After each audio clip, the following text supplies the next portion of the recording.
Welcome to As a Woman, Fertility Hormones and Beyond. I'm your host, Dr. Natalie Crawford, and I am a board-certified OBGYN and fertility physician, and also co-founder of FFS-For Fertility in Austin, Texas. Each week on this podcast, I discuss health and fertility and how they relate to your true self. Become a part of the community of collaboration that amplifies others as a woman. I hope you enjoy the episode.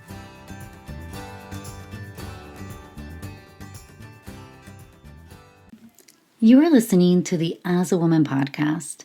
I'm your host, Dr. Natalie Crawford, and today I want to share with you my message about infertility in the holidays. The truth is, every day can be hard when you're struggling with infertility or pregnancy loss.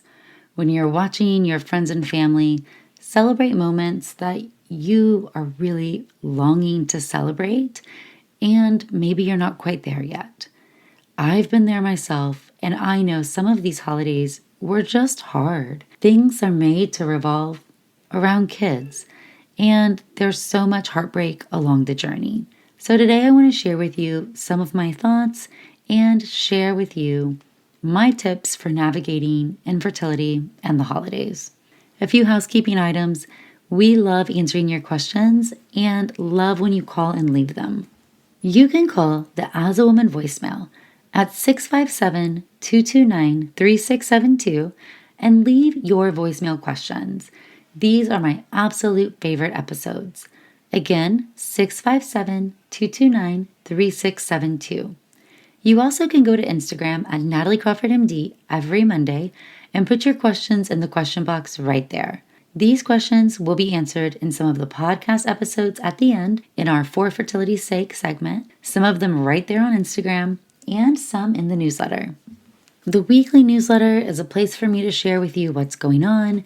It includes some of my favorite recipes, updates, answers to your questions there, and overall, just helping you gain a little bit of fertility or body hormonal insight every single week. Nothing spammy, I promise. You can sign up for the newsletter at nataliecrawfordmd.com/newsletter. Don't forget to check out the YouTube channel, Natalie Crawford MD. You can find short bite-sized videos, 8 to 10 minutes, if you're just looking for a short nugget of information or a more complex answer to one single question. So I would love it if you would subscribe there. I just have to say thank you so much for all the love and support on this podcast over the years. I can't even believe how long the podcast has been around and that we have over 5 million downloads. It's just truly, truly incredible. Thank you for all the love and support as we are going into the new year and approaching this holiday season. This show, all of my content, it really exists just for you. So thank you all so much for supporting me. All right, well, one thing that I want to say right from the bat is that very often infertility in itself puts a big separation between people who are trying to get pregnant and their loved ones or their friends who are at different stages of their life. Maybe that stage is not married, not trying to get pregnant. Maybe it's pregnant or having babies, because it's just such an isolating time. One thing that I know, because I've seen my patients and because I went through it, when we were trying to get pregnant, I was in residency and fellowship, and I had 4 losses before I ever got pregnant with my daughter, Campbell, who is now 9. But during those times when I was having all this loss, nobody knew we were trying, so nobody knew we were losing pregnancies. And I grew further and further into this isolated state where at some point it becomes very hard to call somebody and say, I'm so upset that I just lost my 3rd pregnancy, if you didn't let them into pregnancies 1 and 2. And I do think the tide has turned and people are sharing more now, which I think is fantastic. But ultimately, it's a personal thing. And so number 1, this is what I say. By no means do you need to let the world in on what you're doing. This is a very personal part of your journey. There's still even a lot of our own story that I've never shared because it's between me and my husband. But you deserve support. And a lot of people would show up, or some people or somebody, if you would let them. People cannot support you if you do not give them the opportunity to do so. So the very first thing to think about is, who is your support person or who are your support people? Let's pretend it's not infertility. Let's pretend it was something else. Let's say you were sick. You had some other illness. some other diagnosis.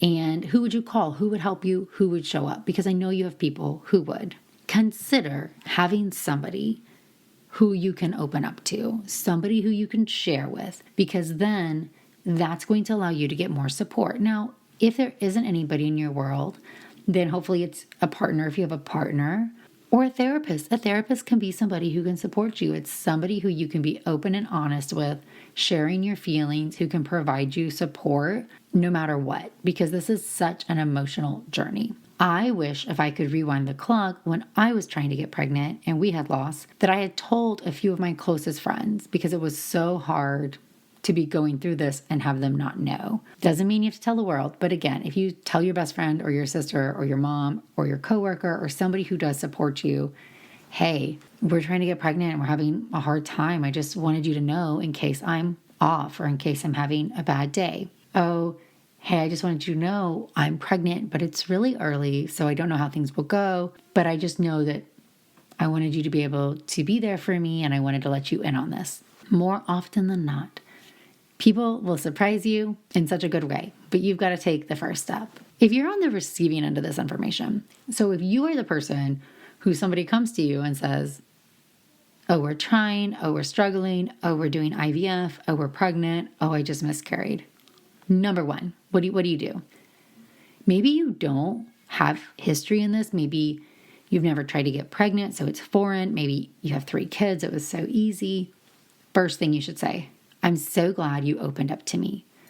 Or thank you for feeling so comfortable sharing this. Or I love you so much. I'm so honored that you felt comfortable sharing this with me. I won't tell anybody, and I'm here for you. So a simple acknowledgement of that was meaningful. And number 2, I am here for you. Okay, that's the first part. Second part, what do they need or how you can support them? And this is a double-edged sword, and it does depend on the circumstance, because you don't want to put more burden on the person who's already going through so much. But again, you may not know what they need. So depending on the situation or the circumstance, offering something finite that feels like something you can help with. Let's say it is your friend and they just told you they're going through IVF. I know that's a lot of appointments. I'm going to learn a little bit more about the process, but if you ever need somebody to go with you to an appointment or to help out, like with shots, or be a second set of ears to listen to things, please let me know. Tangible, very tangible things you can help based on where somebody is. So if somebody's just trying, that's it. They're just trying. They're just telling you that they're trying. Okay, number 1, you don't need to ask for more personal details than they want to give you. Oh, how long have you been trying? Oh, have you done this? Oh, my friend said this. Oh, this worked for us. None of that. Hey, we're trying. That's fantastic. I'm so excited for you. I'm here for you. You can always talk to me, even if you just want to complain. Oh, we went through IVF or fertility, or I saw this doctor, or I loved this person, or if you need a recommendation. So if you do have personal experience, you can throw that out there without giving them, well, you need to do IVF because you're 38 years old, or whatever detail you might think. You can just say, I'm so excited for you. This is an exciting time. I never told you, but we struggled and we had a lot of losses or went through IVF, and I've got some recommendations. If you get to that stage and you're interested, let me know. But otherwise, I'm here to support you. And maybe that's a listening ear, or maybe that's a friendly distraction. Whatever it is, let me know. Now, if your person is going through actual fertility treatments, or you yourself are going through fertility treatments. So now let's say you're going through IVF and you feel overwhelmed by it, but you reach out to a friend because I told you to. And I said, hey, call your best friend and tell them you're doing IVF. Do not do it alone. So you call your friend and they say, what can I do to help you? All right, if you're the person getting the information, number 1, first thing you could do is learn more about it. So go to the YouTube, go to this podcast and search IVF and learn about the process. Your goal, number 1, is to understand what they're going through first. That's the biggest help you can be. Number 2, you can share resources. Hey, after you told me you were going through IVF, I heard this podcast. I wanted to share it with you in case you hadn't heard this before. I thought it was really great. Okay? You don't need to dig into the weeds of, are you doing this? Are you doing that? I heard this is better. What are you doing? By no means make somebody feel like they're doing something wrong. So if somebody tells you they're doing IVF or fertility treatments and you want to support them, first, learn about it. Second, share resources. Third, tell them, hey, I saw this great YouTube video, I watched it. Happy to send you the link if you're interested, but just wanting you to know I love you, I care about you. I know this is a big process you're going through, and I'm learning about it so I can support you better. Number 1, that alone is going to make somebody feel good. You can say number 2, I'm here, I'm a listening ear. If you ever just want to complain, whatever it is, I'm here for you. Number 3, now this might depend on you, your job, where you live, your skill set. If you're in the same town, I'm happy to help drive you to appointments, happy to help you with shots, happy to watch your other kid if you need to go to appointments, if that's the case, especially for IVF. So if you have a person who's going through IVF or an egg retrieval, they're freezing their eggs, they've got to go under anesthesia. Somebody has to drive them and take them home. And that can feel like such a burden to the person going through treatment to share with somebody in their world. So if you're in town, volunteer for that. Now, if you're the person going through, you're opening up to your friend, they ask what they can do, you can 1, give them one of these finite things, or 2, think about what you want. It's going to be the natural question. Oh, what can I do? And you don't want to just say, oh, nothing. Because what was the point of letting them into this? So maybe just say, hey, you know what? I would really love a night out with just you and me because it'd be great. I haven't seen you in a long time. So maybe it can be just the 2 of us and we can go grab dinner. Or maybe it is, this is just a lot and I would really love to be able to call you after my appointments and decompress or get your thoughts. So there's all these different stages of trying to get pregnant, going through treatment, actually being pregnant, having a loss, a recent loss, and they can all make the holidays or really any time so triggering. So selectively telling somebody to let them in, 1, makes them feel special. It's going to strengthen your relationship. 2, gives them the opportunity to show up for you. 3, support person. Let's say you tell your sister, but you're at the big family wackadoodle Christmas and everybody's crazy and asking you, when are you going to be pregnant? But you've been trying for 3 years and your sister knows. Well, then your sister can help be the deflect person, change the conversation, call out your crazy aunt, whatever. So it's nice to have that extra person who can help you. The other thing that's really important is to know yourself and to be able and to feel comfortable setting boundaries. Now, boundaries can be a word because we always think of boundaries as saying no. I don't think of it that way. Boundaries can also be saying yes. The number 1 thing that boundaries are and should be is actually about communication. So whether this is with the people in your life or if you have a partner with your partner, number 1 thing is communication. So if something is too stressful for you to go to or do, or there's something you don't want to do, you need to set the boundary and communicate why. So instead of saying, I'm not going to your mom's house for Christmas, and that's a line in the sand, and you just say, I'm going through IVF and that's what I need, and I need you to be there for me. Well, that's fine. That's a fine boundary to want to draw. But it's so much better and it strengthens your relationship more if you say, I don't want to go to your mom's house this year for Christmas because your brother, they just had a baby and your sister is currently pregnant. And we are in this place where we're trying to get there. And I know it's going to lead to 1, a lot of questions. 2, it's going to be emotionally stressful for me. So I would rather it be just us. Or I'd rather us go on a vacation. Or I'd rather us stay here so we can go to the appointments we need to for IVF or be healthy or see our doctor or stay on track, whatever it is. But you can see the difference in just, no, this is my boundary, no. And I want to set this boundary and here is why. And that's really important because so often we see people draw away from their friends, family, and also their partners during this process. Please let this be a way for you guys to be closer, to learn to communicate better, and to really be able to express yourself. We often think that things have to be a certain way for them to be good or right. I even just went through this with my family. My dad just had a retinal detachment and he had eye surgery. He's doing great, thankfully. But my mom was going to host Christmas this year, and now she feels very stressed about getting all the decorations out. And so one of my sisters offered she would host. And my mom's first thought was, oh, great, well, I don't have to decorate the house, so let's go do that. But then talking to her became apparent she also doesn't want to drive 6 hours to my sister's house, and my dad can't drive. And the thing that was holding her back from wanting to host, when I asked, isn't it easier for you if we all come to you? You don't have to travel, you don't have to pack up, you don't have to drive. It was about having her house perfect, doing everything like we've always done. And so things don't have to be how they've always been. Letting go of that idea and accepting what you need right now. So I said, why don't we just get a Christmas tree? The kids can decorate it, or we can decorate it. We don't have to have all the decorations out. We don't need everything. So meeting people in the middle, but trying to figure out where they are and accepting that I love traditions. I love traditions. I have a whole episode on holiday traditions. I love them so, so much. But I'm also a big believer in where are you now and being honest with yourself and meeting people there. Now, the other thing, if I'm going to pivot from saying, hey, it's the holidays, so let some people in, be honest with yourself and with them, set some boundaries for what you need. The other two aspects are going to be do yourself a favor. The best gift you can give yourself is to learn more about your body and what you're going through. You will never regret being more educated. You will regret blindly following a path and not knowing. You can always say, oh, I had all the information and this is the decision I made.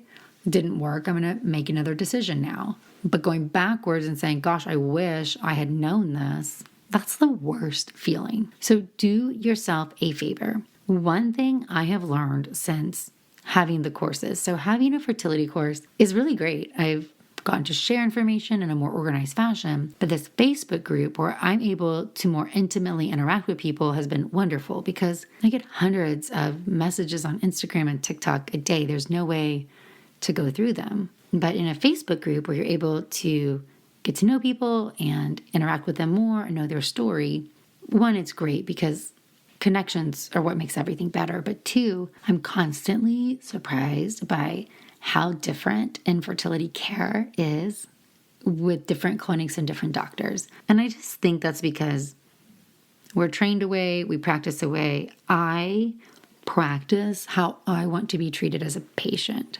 meaning tell me the info, give me the data, give me the choices, tell me what you would do, but lay them all out.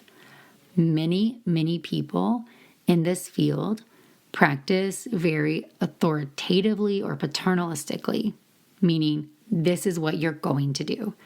And there's no discussion of why or why not or what the other options are. And I always feel like that automatically breeds distrust because why aren't you even telling me there's other options?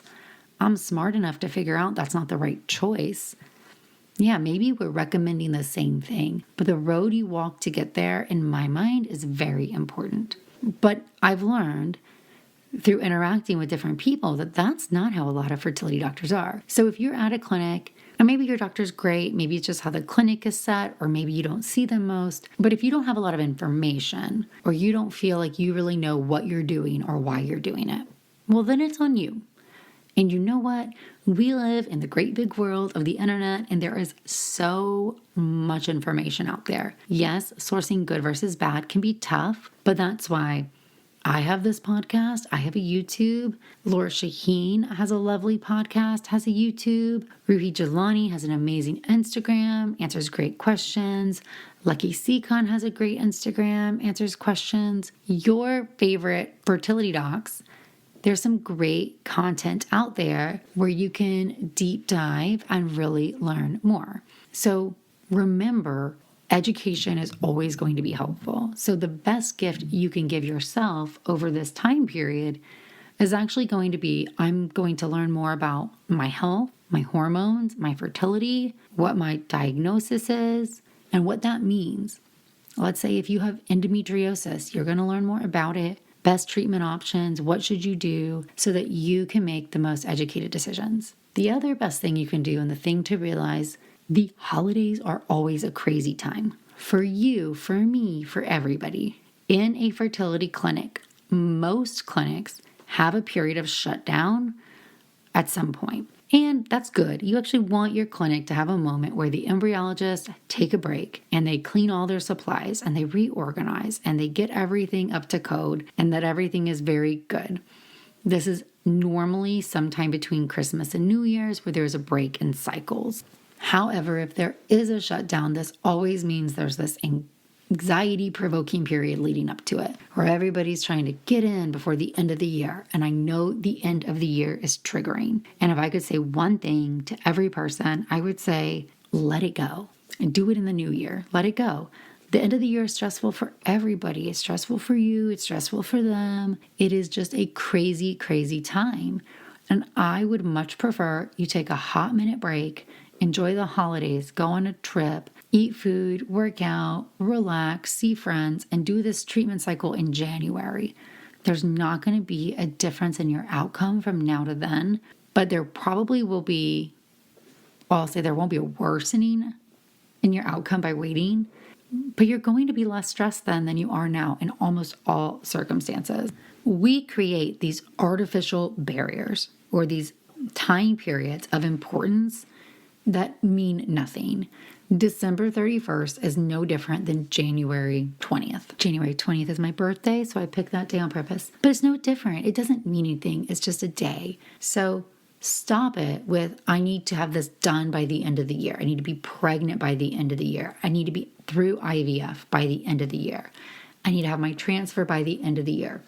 Stop putting pressure on yourself and stop setting deadlines that do not matter. It's not worth it. It is only putting you in a state of being more anxious and more stressed. So if we're talking about the infertility and the holidays, and I'm telling you to set boundaries, have somebody bring in your world, have a comeback if you're going to the family things for when somebody asks you, what are you going to say?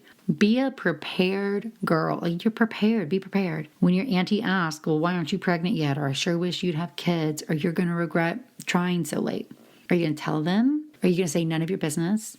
Please stop asking me. Well, we've done 5 cycles of IVF. If you'd like to contribute some money, I'd surely do the next one faster. Well, we've lost 4 pregnancies, so rest a hold. We're trying. I don't care. I mean, make it awkward. I'm all in. But have something to say. So you're going to consider sharing with somebody so they can give you support. You're going to give them something on a way they can support you.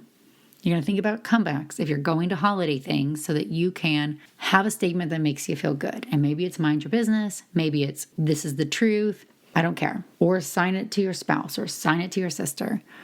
Have a comeback. You're going to set some boundaries. Now, maybe these are just, hey, buddy, we're not drinking. We're going to be healthy. Or we're not going to this. Or we're going to do this. Set boundaries, but communicate why they exist. You're going to learn about what's going on with you. Best gift you can give yourself is education, so that you know what questions to ask, what to expect. You're going to stop setting artificial deadlines that do not matter because they don't. And then lastly here, we're going to pivot and focus on lifestyle aspects that you can control. I so often see people, I don't want to say obsessing because I obsess, but focusing on these tiny details that they cannot control, yet ignoring the things that they can. So there is so much to this process that you can't control. You can control what you put in and on your body, how you treat yourself, who you share, your mental state, how prepared you are, the questions you have, if you feel comfortable with your team, if you should get another opinion. Those are all things within your control. So when it comes to taking care of yourself, these are not new. I'm not the first person to say these. But here we go. Sleep is essential. Remember that sleep is a time of cellular repair. This is when your body heals itself. Your cells are damaged every single day. You need at least 7.5 to 8 hours of sleep a night. Stop it with hustle culture and staying up late and doing the extra work. Stop watching TV shows in bed. Stop reading Iron Flame, but oh my God, it's so good. Go to bed. Stop drinking or stop drinking so much. Stop smoking weed. You don't need it. You're going to feel worse. If you're going through fertility treatments, please stop. Is an occasional glass of wine here or there bad for you? It's probably fine. Is it worth the variable of causing your body inflammation, which is what it does? No. Do people get pregnant on wine all the time? Absolutely. If you're going through fertility treatments, if you're having infertility, you're different. Let's stack the cards in your favor. The common theme when it comes to lifestyle interventions and how you support and treat your body is all about inflammation. Getting sleep, cellular repair, lowers inflammation. Drinking, smoking, toxins, higher inflammation. Food, whole foods, whole fruits and vegetables should be the majority of your diet. My favorite fertility diet for everybody, or for the basic person. I'll always say there's exceptions based on who you are. You have celiac or hypothyroid or PCOS or endo. Maybe it's different for you. But on the whole, my recommended diet, a diet very heavy in whole foods. That's fruits and veggies. On Monday, make it meatless Monday. You're not going to have any meat on Monday. On the other days of the week, you're going to have meat serving 1 time per day. The reason why is if I'm decreasing your meat, I am forcing you to increase vegetables. Number 3, only make 1 of these servings red meat. We could get into a whole talk about different types of meat. Well, this is grass-fed organic beef that basks in the sunshine and the beautiful grass. And this is a cow from a cow farm. We don't know. Studies not comparing those 2 things in infertility. But we do know that more servings of red meat, less development of embryos in culture, less normal embryos. So we're not risking it. 1 serving of red meat per week. We're going to avoid processed meats. They're carcinogenic. They're toxic. There's just no need for those. We're then going to limit sugar, artificial sugars, processed carbohydrates. So there's a big difference between rice and quinoa than there is in a lot of the processed, refined carbohydrates, like your cereal. So just be wary of what you're doing. The other thing I say to everybody is when you treat yourself kindly on the majority of days and you're making good decisions, it allows you to eat pecan pie on Thanksgiving and not think twice about it, or to have cake on your birthday. So we're not dieting. We're having a healthy lifestyle that is a low inflammatory lifestyle so that we can, 1, feel our best, 2, be our healthiest, 3, have the highest chance of getting pregnant and having treatment work. When it comes to a couple of controversial food topics, dairy, if you can tolerate dairy, eat real dairy. Don't eat low-fat skim. When they take out the fat, they replace that with other substances, so real dairy. If you can't tolerate dairy, you're going to know because you're going to have gas, stomach pains, diarrhea, or if you have a lactose intolerance, then just don't do it. Gluten. Most people are fine with gluten. If you have celiac disease, do not have gluten. If you have another diagnosed autoimmune disease and you feel gluten sensitive, GI distress, or you feel inflamed after eating gluten, then you might want to avoid it during this time period, even though it's not as bad for you as somebody with celiac. Now, the average person does not need to avoid gluten, and in fact, whole grain carbohydrates can be a wonderful source of nutrition and fiber and can be very good for you. Exercise is fantastic. It's a great way to move your body. If you're going through fertility treatments, be aware that exercise might be limited in certain times when your ovaries are getting big. That really should be the only time. But again, this is not the time to try to train for a marathon or to break down your muscles and build new muscles. We're not causing inflammation. We're moving our body, letting our circulation go, relieving stress. I like weight training, jogging, riding the bike, yoga. I want you to be healthy, but this is not a time period of gains. Does that make sense? Not a time period of gains. We're not breaking down muscle and causing inflammation during this phase. We want to drink lots of water. Coffee is okay. Be aware of what you put in the coffee, but coffee is fine. And then supplements, prenatal vitamin, omega-3s, vitamin D, CoQ10. That's my supplements that I put everybody trying to get pregnant on. And then based on what's going on with you, you might consider other supplements if you have an autoimmune disease, if you have an inflammatory condition, if you have PCOS. Do not just take supplements. Do not just take herbs without running them by your doctor. So often I see patients on something that is an issue with what they're taking. Maybe it binds hormones, maybe it's an estrogen or progesterone mimic, and maybe it's messing things up. Be wary of biotin. So biotin is very high in like skin, hair, and nails vitamins, and also in some greens, or some supplements. High levels of biotin bind sex steroid hormones and they can throw those levels off. And this can be a huge issue if you're doing fertility treatments. So the level of biotin in a prenatal is fine. No extra biotin in anything else. And then lastly, I'm going to say I want you to reduce stress. And the holidays are stressful, but figure out what brings you joy and stop focusing on what needs to happen, what should be happening, those timelines, or living for the what if, or the when this, then that. I have been so bad at this my whole life. I think medical training does this to you. Once I pass the MCATs, then I'll do this. Once I get into medical school, once I take my steps, once I get into residency, once I graduate residency, it never ends. This is your life. The once this, then that mentality is waiting on everything else. So please stop saying, I'm going to wait till I'm pregnant to enjoy Christmas or to do this. You want to have some Christmas traditions? Start them now. Start them now. You want to go walk and see the lights. You want to make ornaments for the tree. You want to take family photos, send Christmas cards. Do it. Live the moment. Find the things that bring you joy and lean into them. I am a Christmas fanatic. I take away all of our house decorations and put up all the Christmas ones.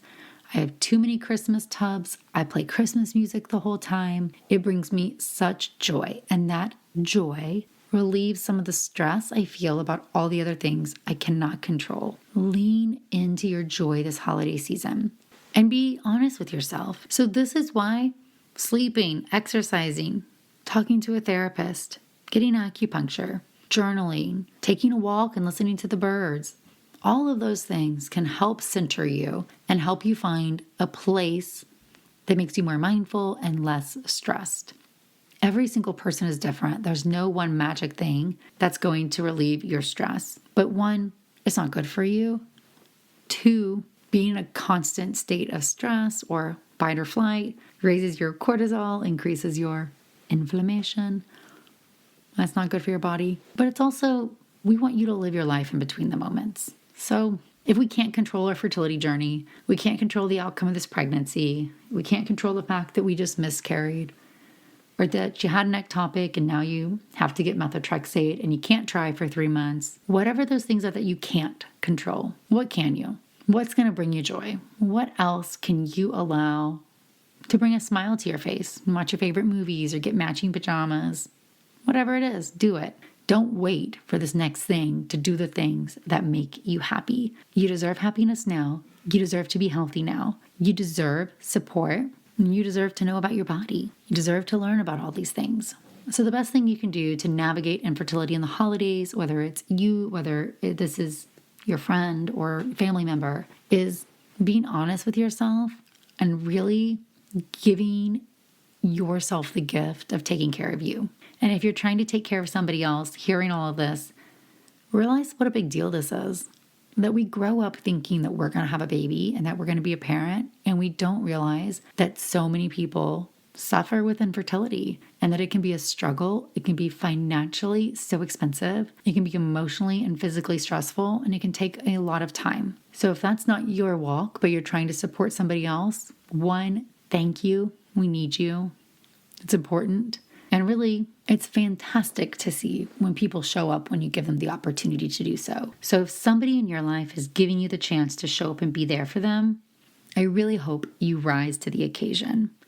More than anything, you guys, I'm so appreciative of all of you. I'm going to answer a few of your questions for fertility's sake that you leave on Monday on Instagram at nataliecrawfordmd. All right, what happens if a pregnancy occurs within a blocked tube? This is called an ectopic pregnancy. This is a tubal pregnancy. The fallopian tubes cannot support a pregnancy. There's not enough blood supply for the placenta to grow in. So these pregnancies are going to be non-viable. The best outcome is that you just naturally miscarry. Maybe you never even knew it was in the tube. But our fear is that if it's in the fallopian tube, that it might burst. And that can be one of the few surgical emergencies that we have because you can lose a lot of blood and it can be deadly. So if you are diagnosed with a tubal pregnancy, we're going to recommend either removal with surgery or a medication called methotrexate, which usually stops rapidly dividing cells and hopefully stops the pregnancy from growing, therefore causing a miscarriage. If you have a pregnancy of unknown location, this means you have a positive pregnancy test, but you don't see a pregnancy inside the uterus. This is often an ectopic until proven otherwise, and you often are treated the same way unless we start to see hormone levels dropping or we can confirm that it's inside the uterus in some way. Is 40 super risky to have a baby? It's not overall. It's not risky for the average person. Now, yes, as you get older, you have higher risk of pregnancy complications, namely preeclampsia, which is high blood pressure, or gestational diabetes, have a higher risk of a C-section and preterm birth. But most of these things are not going to be the point where they significantly impact your health, especially if you get good prenatal care. Now, if you have uncontrolled health issues, blood pressure that's not controlled, or diabetes, that's different. If you have a high order multiple pregnancy, or you have multiples at all, twins, triplets, or more, that causes extra risks. The number one thing that we see is a much lower rate of getting pregnant per month, even with IVF, and that's because most of your eggs are genetically abnormal. Most abnormal eggs won't fertilize, won't implant, so you just see a lower pregnancy rate per month, and it's less than 5%. Now, when you do IVF and you do genetic testing, it can be much harder to get pregnant older, but not impossible.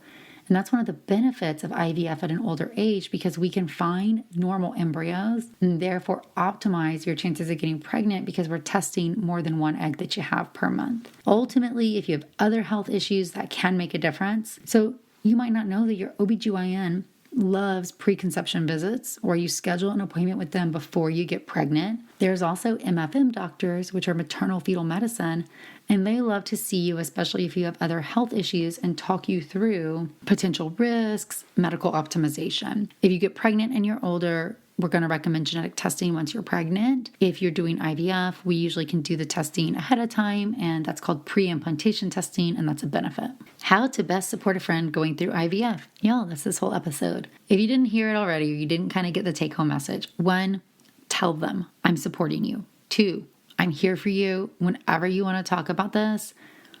Do not give unsolicited advice. Be the unjudgmental ear. 3, offer something tangible. Happy to drive you to your appointment, bring you dinner, talk on the phone, let's go see a movie, whatever it is. Offer them something if you can. Doesn't have to be money. It can be your time. It can be a card in the mail. It can be flowers on their retrieval day. There's so many little things you can do that can be impactful. And then if you want to go the extra mile, try to learn, try to send them resources, try to let them know that you're walking the journey with them. And that means so much. I have a calcification after my D&C and I'm feeling angry. Can I gain fertility back after it's removed? First of all, a calcification after a D&C is typically a little piece of placenta or something that wasn't all the way removed or that had grown in extra, causing that calcified area. Yes, the recommendation is to go have hysteroscopy and have that area removed, and we anticipate that most people are going to heal from that without any scar or any other issue. Often a calcification is not the result of the D&C. There was nothing wrong with the D&C. D&Cs are tough. Nobody wants to scrape too hard because the worst outcome from a D&C is Asherman syndrome, which is where you scrape so hard you remove the entire superficial layer of the endometrium and you damage the layer under it that regenerates, and then you have scar tissue. So your OB would much rather be gentler and risk leaving a tiny piece in place and having to go back versus having you scarred from this initial procedure. So the anger is normal, probably mostly from the time delay and having to get another procedure, so I get you. But if we can flip that mindset and just say, hey, this should be fixable. This should not prevent me from getting pregnant. I'd rather this than a bunch of scar tissue, and it's okay. Lots of love. Is it normal to experience pain during and after ovulation? Well, not everybody does experience it, but if you do, it is most likely something called Mittelschmerz, which is a cramping, contractile-like sensation from the follicle rupturing and the egg being released. Remember that as the follicle grows, it is a cyst filled with follicular fluid and the microscopic egg. When you ovulate, that cyst bursts, which you can feel sometimes, and then it has to heal and reform and become the corpus luteum.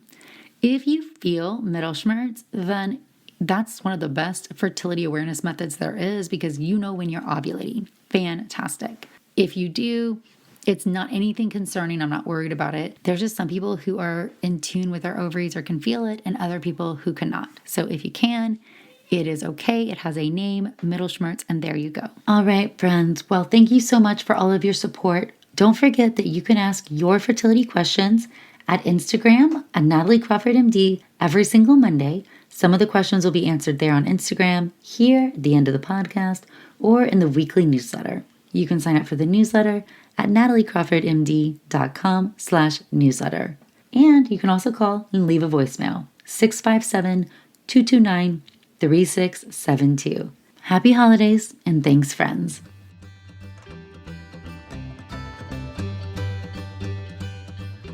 Thank you all for listening to As a Woman. It would mean so much if you could rate, review, and follow the podcast to be notified of new episodes every Sunday. I hope you learned something new, and I hope you share it with someone in your life. Be sure to follow along on Instagram at nataliecrawfordmd and check out the YouTube channel Natalie Crawford MD. If you're interested in becoming a patient, you can also follow FFS-For Fertility. I'm so thrilled to have you here, part of the community that amplifies others as a woman.